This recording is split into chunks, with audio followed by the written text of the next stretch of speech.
¿Qué y cómo se hace? Es presentado por Dieza Sociedad Anónima para su Volkswagen Amarok, Empire Company Sociedad Anónima para su edificio Imperio 1, Racura Country, con los auspicios de Seguridad Seguros, haciendo que lo grave no sea tan grave.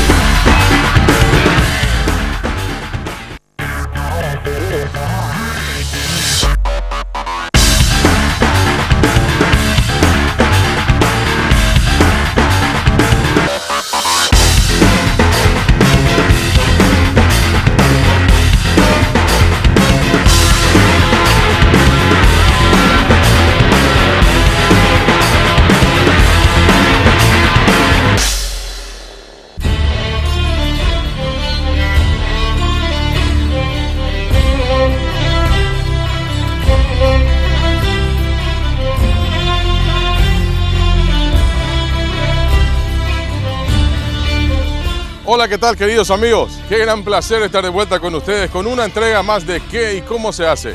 El programa más representativo de la industria nacional, con el que recorremos el país para traerles domingo a domingo nuestras industrias y nuestra artesanía, desde cualquier parte del país. Y llegamos hasta ahí, subidos cómodamente a nuestra Volkswagen Amarok de Dieza Sociedad Anónima y protegidos por Seguridad Seguros. Hoy, en la primera parte del programa, visitamos a la empresa Polpar S.A., fabricante de la prestigiosa marca Pollos Caseros, donde vamos a conocer el proceso de elaboración desde la importación y fecundación de los huevos. Además, en la segunda parte vamos a entregarles todas las imágenes relativas al proceso de hilandería plástica desde la empresa Embapar Sociedad Anónima. Así que con impresionantes imágenes para compartir con ustedes, iniciamos de esta manera nuestro programa de hoy.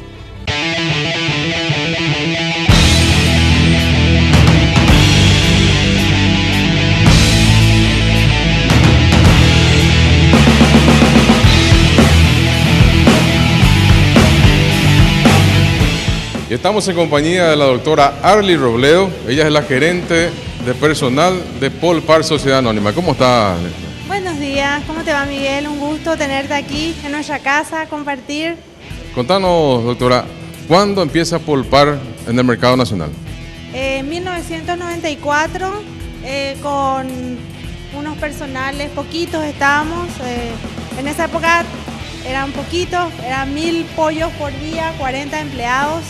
Actualmente estamos con 402 empleados. La fuerza viva de Polpar, nuestros recursos humanos. Tenemos el área de responsabilidad social, muy importante para nosotros. Y bueno, la escuelita, tenemos una escuelita que es muy importante profesionalizar a nuestros empleados, bachilleres que se reciban en el grado. Tenemos un convenio con el ministerio.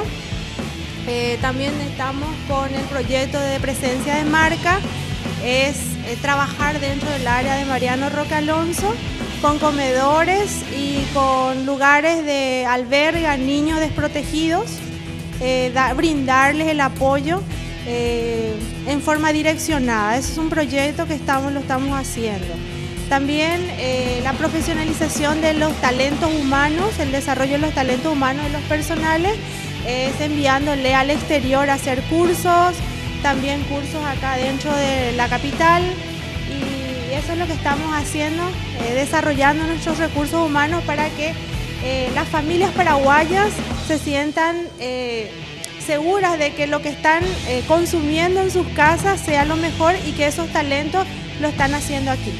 Dentro del contexto de responsabilidad social, tenemos la política de que todas las personas que están dentro del área de Mariano Roque Alonso, que está dentro del departamento central, tienen la prioridad de las contrataciones, ¿verdad? Devolver a la comunidad de lo que de alguna manera nosotros estamos acá ocupando este espacio, ¿verdad?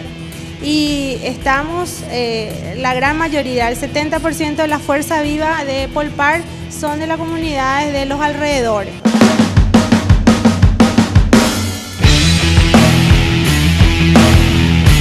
Y a fin de conocer cómo se inicia el proceso, explíquenos, don Luis, ¿dónde arranca el proceso de recepción e incubación de los huevos?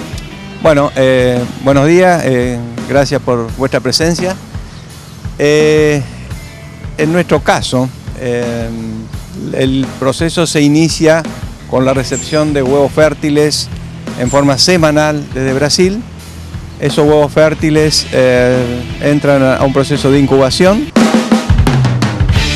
Los camiones que transportan los huevos fértiles, que están especialmente acondicionados con temperatura y humedad controladas, llegan semanalmente a la reproductora agrícola de Mariano Roque Alonso. En la planta son descargados e ingresados a la sala de recepción, una cámara con niveles controlados de frío y humedad, donde son retirados de las cajas para clasificarlos y colocarlos en bandejas, permaneciendo en los carritos hasta que la temperatura de los huevos llegue al valor estipulado y adecuado para ingresar a las incubadoras. Las incubadoras controlan en forma automática los 3 factores que intervienen en esta etapa de incubación: la temperatura, la humedad y el movimiento de las bandejas, que inclinan los huevos a 45 grados de derecha a izquierda, simulando la acción de la gallina en el nido, para evitar que el contenido del huevo se pegue a la cáscara, facilitando que el aire circule adecuadamente dentro de la máquina. Todo el proceso es controlado permanentemente cada 30 minutos. Estos controles son fundamentales. Si los parámetros no son los adecuados, la eclosión es baja y la calidad de los pollitos es pobre. Los huevos permanecen en incubación durante 18 a 21 días. Cumplido este tiempo, los huevos son transferidos a las nacedoras, donde permanecen por un tiempo de entre 48 y 72 horas, en similares condiciones ambientales. Una vez transcurrido este periodo, y conforme a la opinión del experto, las bandejas son retiradas de las nacedoras y se extraen los pollitos que llegaron a término. Los restantes permanecen en las bandejas y son llevados nuevamente a las nacedoras hasta que alcancen la madurez suficiente para ser retirados. A medida que van sacando los pollitos de las bandejas, se procede a su conteo y clasificación. Los que no cumplen con los estándares de calidad son separados y los otros se acomodan en cajas plásticas de 100 unidades cada una, en las cuales son trasladados hasta la sala de vacunación y recuento.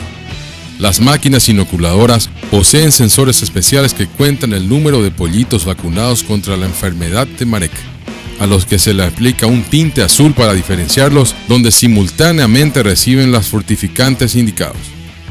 Finalmente, se acomodan las cajas en la sala de pollitos hasta ser cargadas en camiones especialmente climatizados, para ser distribuidos a las granjas asociadas para su crianza.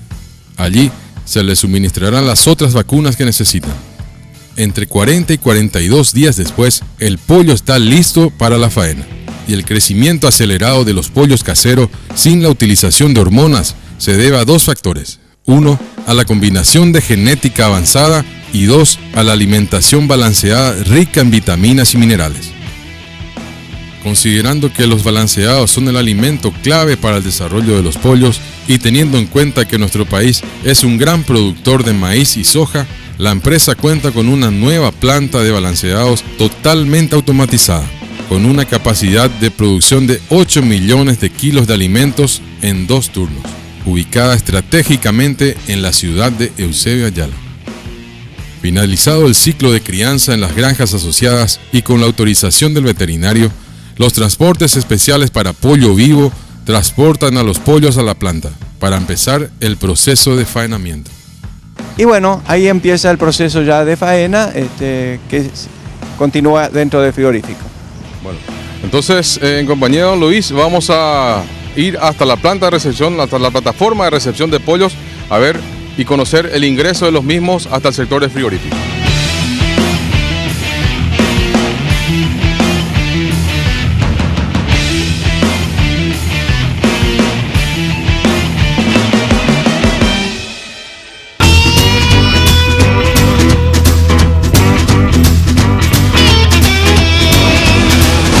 Este es el sector de alimentación de la planta, ¿no es cierto?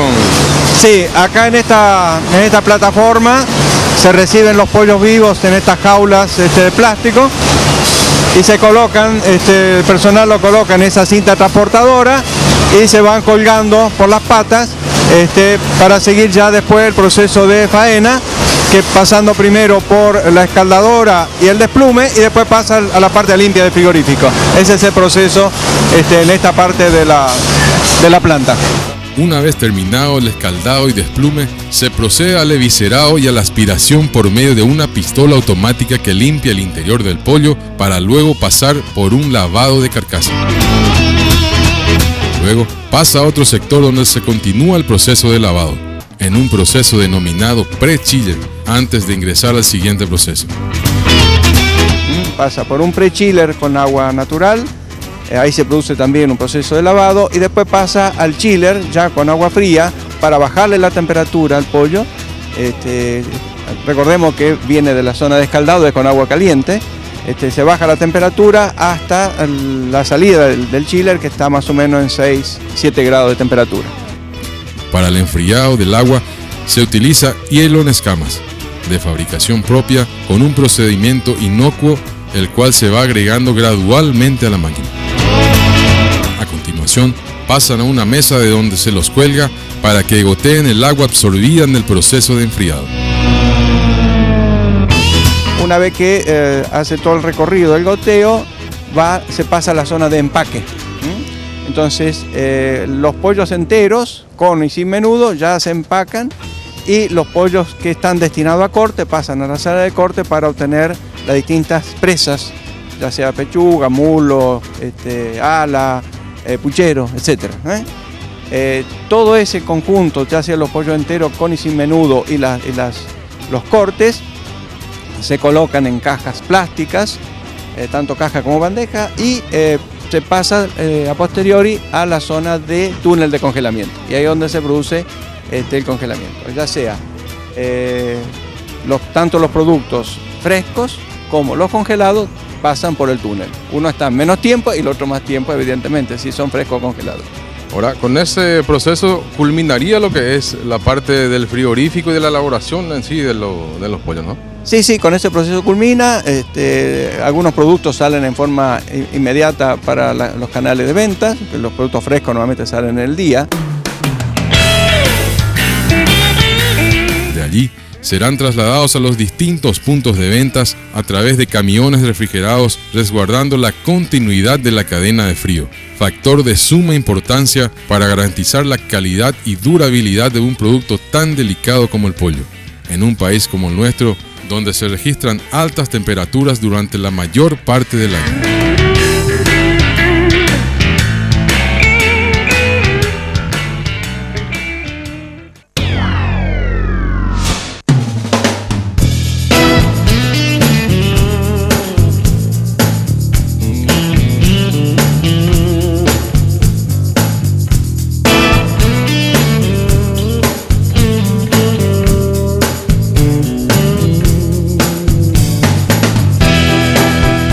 Dentro de la política de cuidado ambiental que posee la empresa Polpar, Sociedad Anónima, está también el aprovechamiento total de los productos derivados, por decirlo de alguna manera, del frigorífico. Para eso estamos aquí en la planta de fabricación de esos productos derivados en compañía del ingeniero Derlis Leiva, quien nos va a explicar cuáles son esos productos. Bueno, acá básicamente lo que se elaboran son las harinas de pluma, harina pluma y sangre realmente. Tenemos también, elaboramos harina de vísceras, y otro producto es el aceite de pollo. Para la elaboración de la harina de pluma, la materia prima es básicamente la pluma que viene acá del frigorífico. Esto viene todo por tuberías. Allá arriba tenemos la recepción en una peneira. Esto se hace, se drenan las plumas, se cargan los digestores. También se aprovechan lo que son los huevos que vienen de la incubación de los pollos, los huevos. Y la sangre que viene del frigorífico. Eso se introduce dentro de un digestor, se le somete a un proceso que se llama hidrólisis, que consiste en calentar y elevar la presión interna del producto, y ahí se logra la desintegración de las partículas. Luego de salir del digestor, acá en una tolva, la harina de pluma estamos hablando, acá en una tolva, es transportada por un sistema de tornillos hasta una cinta transportadora. La totalidad de la pluma realmente pasa por un detector de metales, en donde si hay algunas tuercas, algún ganchito que viene, eso detecta, hace retroceder la cinta y saca los metales del sistema, para evitar que vayan pedazos de metal al sistema. Luego de ahí, luego de pasar por el detector de metales, la harina cae de lo que es el secador de anillo propiamente dicho, que consiste tiene un molino a cuchillas, tiene un extractor, una turbina, un extractor. La harina cae en el secador de anillo y va dando vueltas, va girando dentro del sistema hasta que la humedad de la harina sea menor al 10%. Para eso se cuenta con tenemos dos ciclones, donde cuando la densidad de la harina va disminuyendo, la harina seca va saliendo del sistema y la harina húmeda va quedando dentro del sistema hasta que vaya bajando la humedad. También se cuenta con un sistema de calentamiento, o sea, la harina entra en el sistema y se le va inyectando aire caliente de modo a agilizar la velocidad del secado. Para la obtención de lo que es la harina de víscera y el aceite de pollo, la materia prima serían lo que son las vísceras de los pollos, las vísceras, las patas, las cabezas. Esto también viene a través de bomba, viene todo por ductos, se reciben en la zona acá de subproductos, donde se drena de nuevo el agua, se introducen lo que son todas las vísceras en el digestor. Esto trabaja a presión atmosférica normal, no se le somete a hidrólisis y se le somete a 1 hora 45 más o menos de cocción. Esto cae en una tolva donde ahí se obtiene lo que es el aceite primario, o sea, ahí se obtiene un primer aceite. Se filtra lo que es el aceite y lo que es la vísceras cocinada, que es una especie de chicharrón. Esto se pasa otra vez a una prensa. La prensa tiene unos caracoles, también se vuelve a calentar con vapor y ahí se obtiene, de esa prensa se obtiene lo que es el aceite de pollo y lo que es la harina de víscera. Luego ya se procede al empaque y lo que tenemos acá en el fondo atrás son los productos terminados.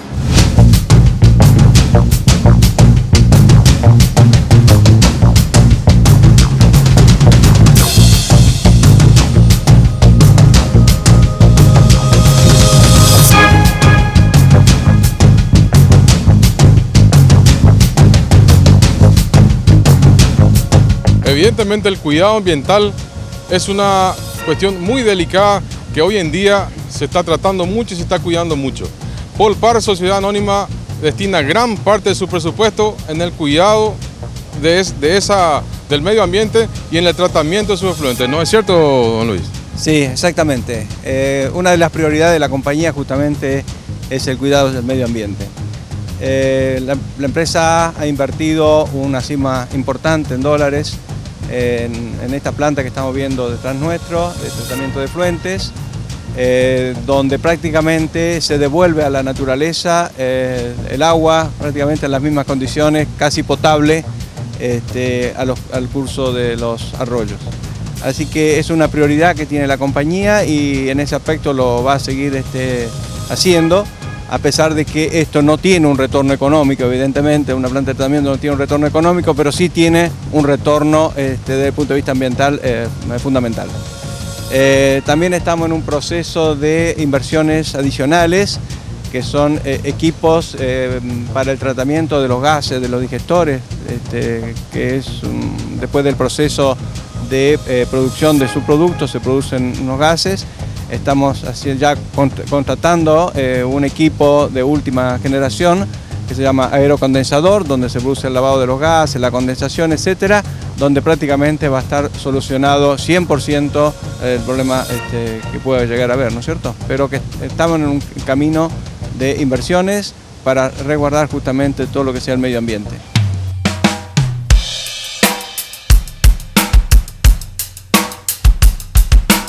Entonces, explícanos, ingeniero, ¿en qué consiste este importantísimo proceso del tratamiento de los efluentes?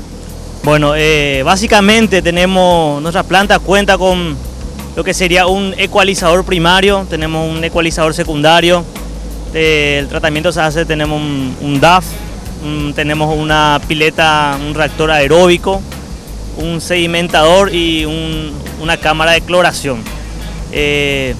Lo que se hace en el ecualizador primario es se raspa la grasa. O sea, primero se separan lo que es agua y grasa, y esa grasa que queda lo sobrenadante se raspa, esa grasa se pasa a un tridecanter donde se obtienen 3 productos. De ahí sacamos, de esa grasa se obtiene un aceite, que este aceite es utilizado de vuelta para la caldera. Luego de ahí del ecualizador primario lo pasamos a un ecualizador secundario, en donde el efluente es aireado de modo a homogeneizar y ajustar el pH, para luego poder pasar a lo que es el DAF. Previamente se mide lo que es el caudal. Actualmente estamos tratando 28.000 litros por hora. Entonces, en base al caudal de tratamiento se adiciona lo que son los polímeros y los sulfatos. Esto se adiciona para poder hacer flocular el efluente. Nosotros hacemos la separación sólido y líquido en el DAF por medio de flotación. Tenemos un DAF donde hay unos barredores que van sacando los sobrenadantes, la grasa que va quedando, se van raspando y eso se vuelve otra vez el lodo que sale ahí, se vuelve a pasar al tridecanter, donde se obtiene de vuelta aceite que es utilizado de vuelta en la caldera. Actualmente el crudo que estamos recibiendo el efluente, el crudo que estamos recibiendo en el ecualizador primario ronda por los 2.500 más o menos la DQO, que es la demanda química de oxígeno. A la salida del DAF, luego de adicionar los polímeros y los sulfatos, la DQO a la salida del DAF está alrededor de los 250 más o menos. Entonces el efluente con una DQO de 250 a 300 es el que ingresa al que tenemos acá atrás, el reactor aeróbico.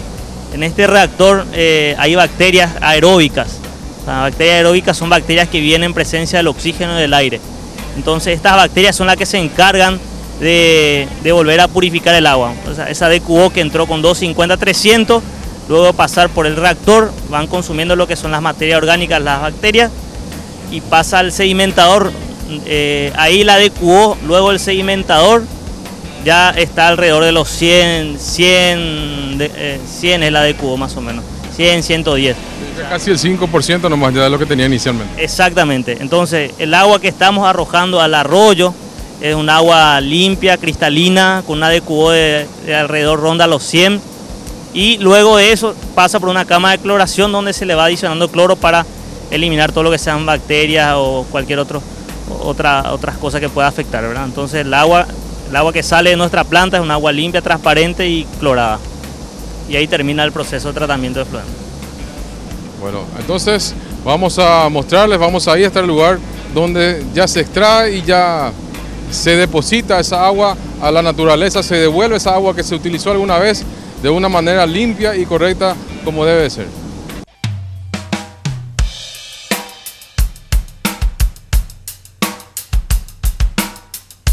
Sigan acompañándonos. A la vuelta del corte tenemos todavía mucho más para entregarles. Ya volvemos, no se vayan.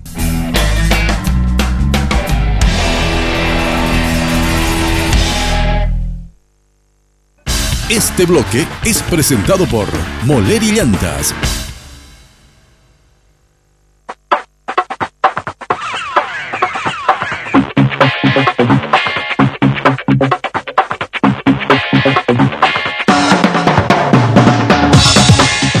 Y en esta segunda parte del programa vamos a conocer a Envapar S.A., una de las empresas plásticas más grandes del país que se dedica a la producción de hilandería plástica y a la inyección plástica. Precisamente ahora vamos a conocer lo que nos ocupa en el programa de hoy: la fabricación y elaboración de la hilandería plástica y a la fabricación de las bolsas plastilleras. Así es que rápidamente vamos hasta las imágenes. Antes que nada, muchas gracias por la visita de la Red Guaraní. Y Envapar hace más de 30 años que está en el mercado en este tema de la industria del rubro del plástico. Y tenemos fabricando tejidos para la fabricación de bolsas y una línea de producción de la parte de inyección. Actualmente estamos con 5 sucursales en todo el territorio paraguayo. Y una parte de nuestra producción es destinada al mercado nacional y una gran parte también al mercado regional, fundamentalmente países como Brasil, Argentina, Uruguay, y también atendemos mercados en Chile y en Bolivia. Y como le dije, tenemos 2 líneas de producción. Una parte es la parte de fabricación de bolsas, una producción aproximada de casi 7 millones de bolsas por mes, y la otra parte tenemos la parte de inyección, donde procesamos unas 500 toneladas también por mes de materia prima, de polipropileno y polietileno. donde fabricamos principalmente muebles, la parte de baldes industriales, parte de cajonería, que atendemos un rubro, la parte para la industria láctea, otra para la industria de gaseosa y cervecera, y también cajas para uso general. Nuestro principal rubro de exportación está en la parte de la producción en bolsas y también exportamos en forma de telas. Y una parte de lo que sería la parte de inyección en la parte de cajas para la industria tipo, por ejemplo, de gaseosas, tanto en Uruguay como en Argentina, tuvimos una buena exportación este año. También para la industria cervecera. Envapar es una empresa, ¿verdad?, que siempre está atento a las exigencias del mercado, tanto nacional como internacional. Y en ese sentido, apostamos, ¿verdad?, a satisfacer las necesidades del mercado, de un mercado cada vez más exigente y cada vez más competitivo.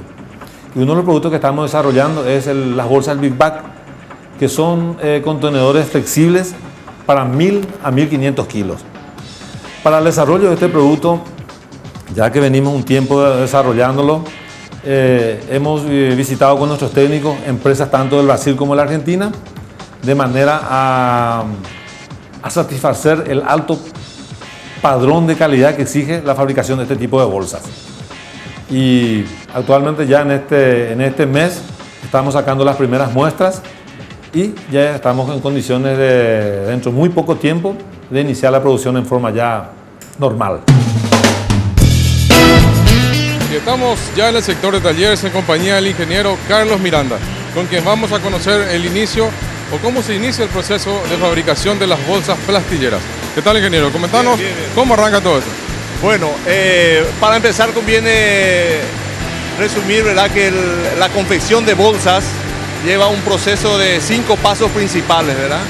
Es decir, que tenemos en un sector prácticamente 5 fábricas, ¿verdad? Desde el proceso de extrusión para hilos, posteriormente tenemos el proceso de tejeduría, tenemos el proceso posterior de laminado para las bolsas laminadas, luego tenemos el proceso de impresión de bolsas y finalmente el proceso de corte, o terminación sería corte y valvulado si son bolsas valvuladas.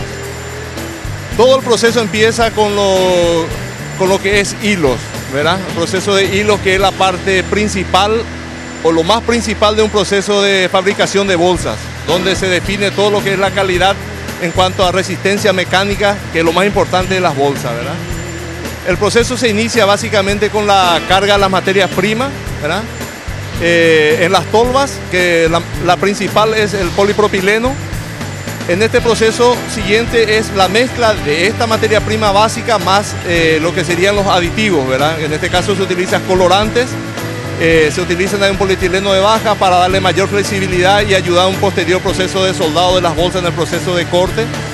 Y también se utiliza a pedido al cliente si quieren con tratamiento UV o no. Una vez que se procesa las materias, se mezcla la materia prima, pasa por el proceso de fusión de esta materia prima, que es el proceso de extrusión.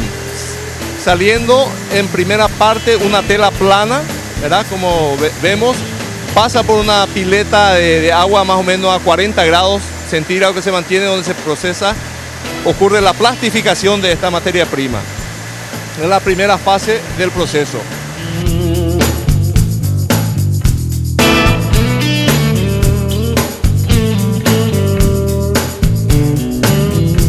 Posteriormente es tirado hacia una sección de cortes con unas hojas de cortar que son separadas de acuerdo al tipo de hilo, al ancho de hilo que se va a fabricar. Luego del proceso de corte de la tela, se forma primeramente la primera fase del hilo. Es un hilo todavía que no tiene las propiedades mecánicas que debe tener para ser procesado en el área de tejeduría.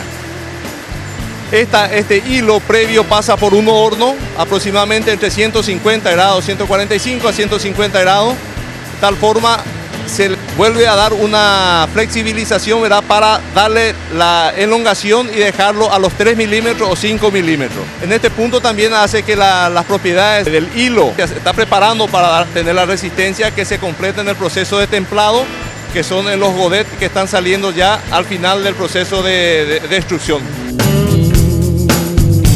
En este proceso existen, en este caso tenemos 5 rodillos que son una a temperatura ambiente, la siguiente es en frío, y se hace otra vez un templado en caliente, más o menos a 130 grados centígrados.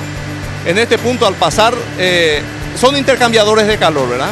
Que en contacto con los hilos le van dando la resistencia final al hilo. Un templado y un curado final también evita que finalmente en el proceso de bobinado estos hilos no se compriman mucho en el proceso de bobinado, que generan posteriormente problemas en el proceso de tejido.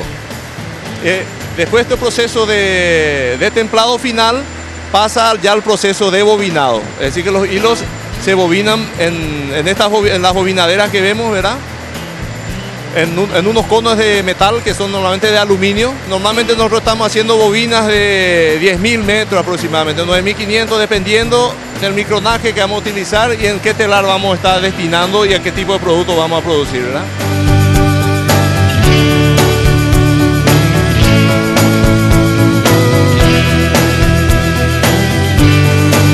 Conocido la obtención de la bobina o cómo se produce la bobina, ahora vamos a pasar al siguiente proceso, el de la realización de los telares.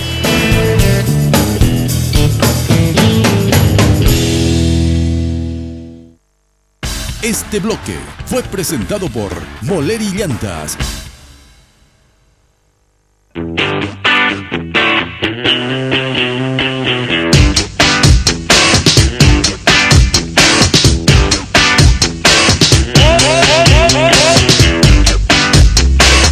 En el sector de tejeduría, vamos a conocer el proceso. Ingeniero, explícanos. Estos son los telares, ¿verdad? En nuestro caso tenemos los telares Alfa, que también son de procedencia austriacas. Son de última generación también, tecnología de punta, ¿verdad? De tal forma de lograr la tela, una tela de buena calidad, que sea presentable, ¿verdad? Y que tenga un buen acabado y que cumpla con el objetivo para el cual fue confeccionado. En este proceso nosotros utilizamos los telares circulares para hacer las telas tubulares. En un proceso, como ustedes ven, normalmente estos telares, la que tenemos para las telas convencionales, está entre 576 aproximadamente de hilos. Lo que se va a utilizar o lo que estamos utilizando para Big Bag ya van hasta 1000 por lado, serían 2000 hilos, más de 2000 hilos inclusive estamos, dependiendo del ancho que vamos a sacar. Es un proceso donde ustedes ven, está compuesto básicamente por la filetera donde van las bobinas, son enhebradas a través de las rejillas que van teniendo y se van llevando por un sistema de malla y al final se une en un todo para sacar la tela. Esto es el proceso de urdido, que son los hilos verticales de una tela. Los hilos horizontales son las tramas que le llamamos, ¿verdad? Que se van generando con las lanzaderas, donde también se colocan las bobinas. Dependiendo del tipo de tela utilizamos hilos de 2,2, hilos de 5,5, hilos de 3, ¿verdad? Y es la que tiene el movimiento circular y con el tiempo va generando la trama y va formando lo que es el tejido. Es el proceso que seríamos básicamente de tejido de las telas. Cuando ocurre una soltura, estas máquinas están preparadas con sensores tanto para término de trama como para si ocurre una soltura de los urdidos. Automáticamente el telar para y se procede de vuelta al enhebrado, se atan, se hace el nudo ¿verdad? Y se vuelve a funcionar la máquina.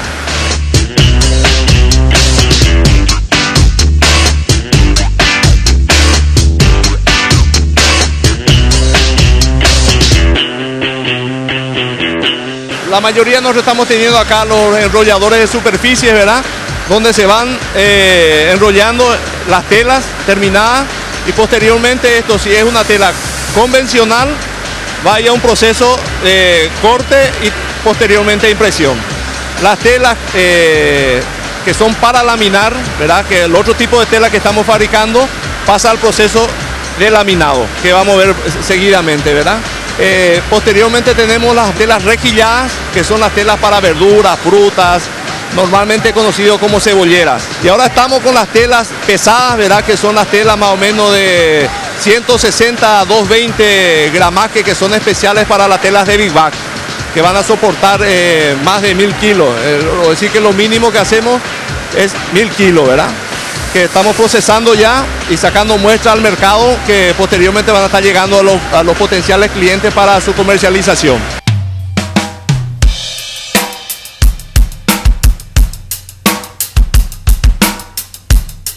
Bueno, como vimos, terminamos lo que es tela ahora, ¿verdad? Las telas que son para laminar, ¿verdad? Que varía por el gramaje, posteriormente lo traemos al sector de laminado para realizar el proceso de laminado, que consiste básicamente esta tela recubrir con una lámina, ¿verdad? También de polipropileno, ¿verdad? Vimos en el proceso de producción de hilos un sistema de extrusión. Este también es un sistema de extrusión, ¿verdad? Solo varía el tipo de materia prima, digamos, más bien la especificación de la materia prima, porque en ambos casos son polipropileno. Con el nivel de temperatura de la extrusora que ronda entre los 295 y 300 grados centígrados y la materia prima con un índice de fluidez más alto, a través del cabezal plano se obtiene como un fluido de polipropileno derretido y transparente, el que finalmente asegurará la calidad y la adherencia posterior a la bolsa. Y una vez que presente la fluidez requerida, se acciona el comando que moverá el cabezal plano hasta la parte central de la máquina, la que ya está preparada con las bobinas de telas plásticas. Una vez en su lugar, inmediatamente se inicia el funcionamiento general y automatizado de la máquina. El material derretido cae y se va adhiriendo a la bolsa blanca mediante un proceso de calor y de cambios bruscos de temperatura, ya que se aplica calor a la vez de pasar por un cilindro refrigerado a agua, produciendo que el polipropileno se suelde a la tela. La laminación se realiza primeramente en una de las caras de la tela, y a través de un mecanismo de rodillos ubicados diagonalmente, la misma tela va pasando en sentido invertido por donde se adhiere el polipropileno, laminándose en forma automática y en simultáneo el frente y el dorso. La calidad del laminado es sumamente importante, ¿verdad? Para evitar posteriormente tener pérdidas de producto o lo que sea, se hacen los controles de calidad de adherencia, las pruebas de caída para ver si están bien adheridas, si no hay rotura de hilo, todo un proceso de control de calidad posterior para asegurar lo que es el proceso de laminado. Unas bordadoras automáticas y circulares que con presión van cortando los bordes a fin de dar un acabado perfecto a las bolsas o telas. Estos excedentes van siendo aspirados automáticamente y derivados a un colector ubicado en uno de los laterales. Y finalmente se obtiene la tela laminada, que es bobinada nuevamente para su traslado al siguiente proceso.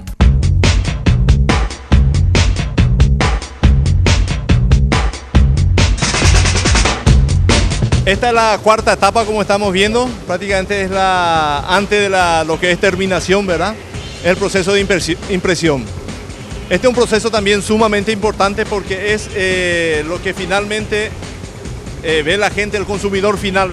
Por eso tenemos este tipo de impresora, como ustedes ven, es una impresora de 6 color, también de origen austriaco. Puede hacer desde una impresión flexográfica normal, digamos, común, hasta una especie de fotografía, ¿verdad?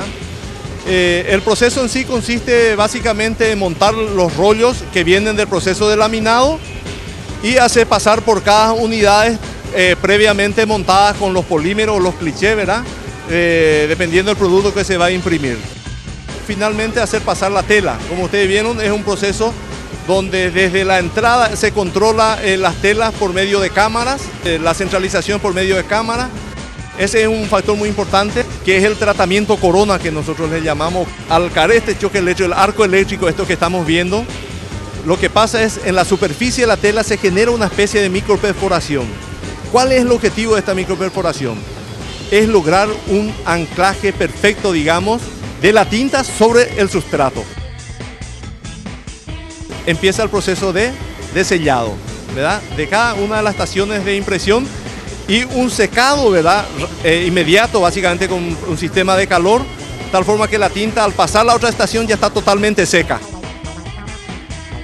Una vez terminado lo que es la impresión en sí, ¿verdad?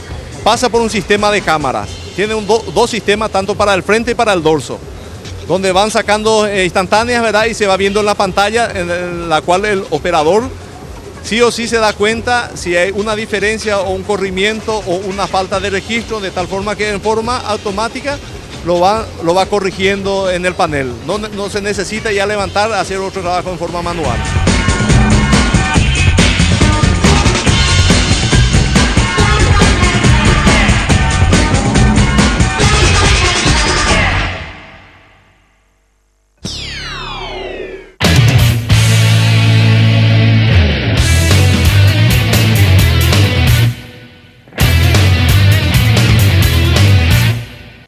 Ahora estamos en la parte final ya, en la quinta etapa, ¿verdad?, del proceso de confección de bolsas, que es la parte de terminación. El proceso de terminación básicamente consiste en un proceso de corte y costura, ¿verdad? Y embalado finalmente que ya se realiza en los depósitos finales. El proceso de corte y costura nosotros, siguiendo que es el proceso más completo de una tela laminada, ¿verdad? Vemos que la máquina que utilizamos es una lafuellera. Este proceso, totalmente automatizado, consiste en el montaje de la bobina a la entrada de la máquina. Esta va realizando los fuelles a la tela a la altura de la fuelladora.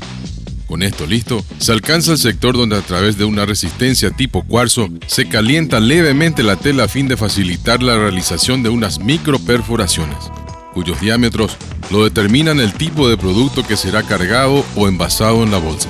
De modo que en el proceso de carga del producto pueda evacuarse perfectamente el aire que pueda quedar en su interior. Luego, se llega a la altura del corte. En el caso de las telas laminadas, los cortes se realizan en frío por medio de cuchillas, y si son telas convencionales, se realizan en caliente de modo a lograr el sellado en el punto de corte. Una vez realizado unos brazos mecánicos arrastran las bolsas a la altura de la costura, proceso que también se realiza en forma continua y automatizada.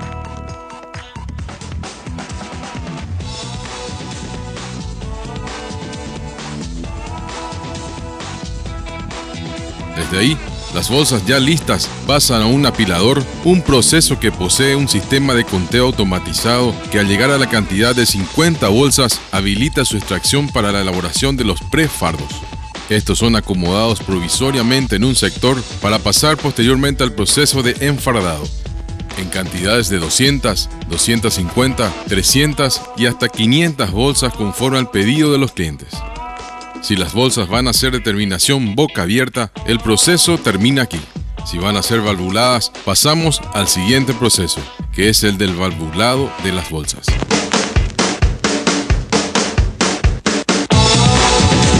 Este proceso es muy simple, es una máquina también totalmente automática, operada por 2 personales en la alimentación y otros que están en la parte final, que recibe la bolsa ya valvulada y hace el control de calidad en sí del tipo de costura, de la calidad de las válvulas, las medidas de las válvulas que están acorde a los requerimientos, ¿verdad? Una vez alimentada, esto pasa por un sistema de corte, le hace un corte en L. El primer procesito que tiene la máquina, ¿verdad?, que no se puede hacer en forma manual. El siguiente proceso también es un proceso valvulado, que ya es el proceso de valvulado, donde levanta digamos, como una especie de ala y lo incorpora hacia adentro y forma las válvulas. Y pasa finalmente por el proceso de costura, como el que ya vimos en la fuellera. Y tenemos una bolsa totalmente terminada con válvula.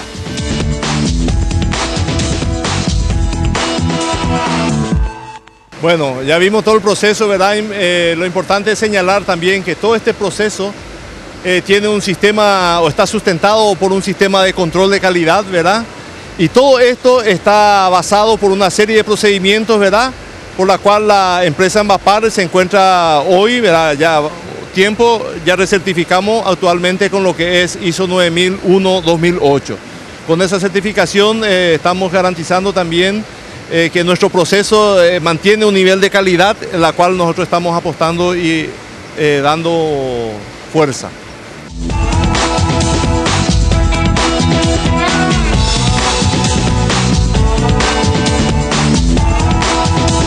Y así llegamos al final de un nuevo programa que espero haya sido del agrado de todos ustedes. Nos reencontramos en 7 días más con una nueva entrega de ¿Qué y cómo se hace? Gracias por acompañarnos. Será hasta entonces.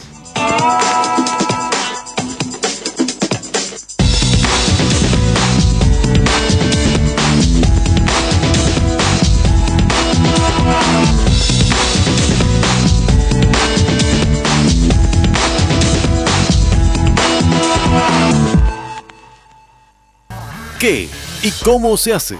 Fue presentado por Dieza Sociedad Anónima para su Volkswagen Amarok, Empire Company Sociedad Anónima para su edificio Imperio 1, Racura Country, con los auspicios de Seguridad Seguros, haciendo que lo grave no sea tan grave.